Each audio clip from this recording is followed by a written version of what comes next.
ഇവാഞ്ചലിയും അനുദിന സുവിശേഷ വിചിന്തനം. ആഗമനകാലം 2-ാം വാരം തിങ്കൾ.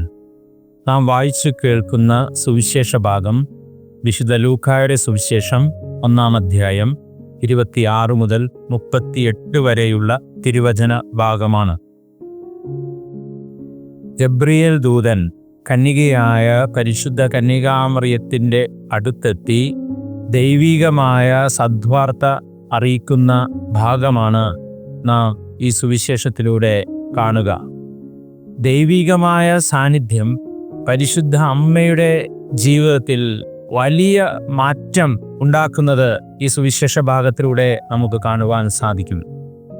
ദൈവികമായ ആ സാന്നിധ്യം പരിശുദ്ധ അമ്മയ്ക്ക് പരിശുദ്ധാത്മാവിൻ്റെ കൃപ, വലിയ കൃപ ലഭിക്കുന്നതായി നമുക്ക് കാണാൻ സാധിക്കും.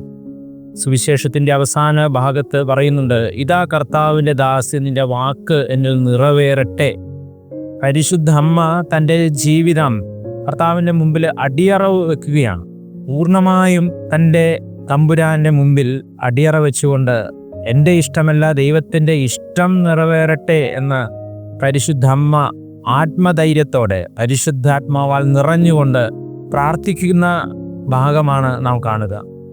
പ്രിയമുള്ളവരെ, ദൈവികമായ സാന്നിധ്യം നമുക്കും അനുഗ്രഹങ്ങൾ, അത്ഭുതങ്ങൾ, ആത്മധൈര്യം എന്നിവ പകർന്നു നൽകും.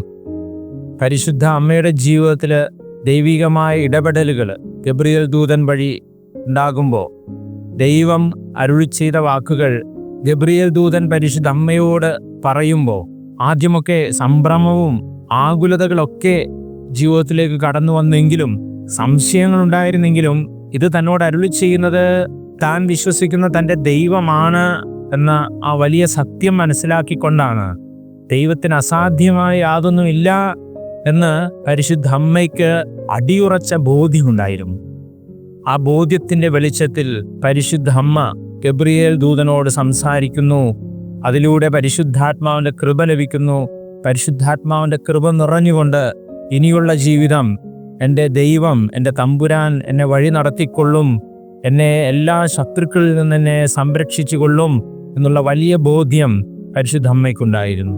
അങ്ങനെ ദൈവം എന്തരുളി ചെയ്യുന്നോ അതെൻ്റെ ജീവിതത്തിൽ നിറവേറട്ടെ എന്ന് പറഞ്ഞുകൊണ്ട് നമുക്കും പരിശുദ്ധ അമ്മയെപ്പോലെ കർത്താവിന് പൂർണ്ണമായും നമ്മെ തന്നെ സമർപ്പിച്ചുകൊണ്ട് ജീവിക്കാൻ ഈ ആഗമനകാലത്തിൽ ഈശോയുടെ ജനന തിരുനാളിന് ഒരുങ്ങുമ്പോൾ നമുക്കും ആഗ്രഹിക്കാം, പരിശ്രമിക്കാം, പ്രാർത്ഥിക്കാം.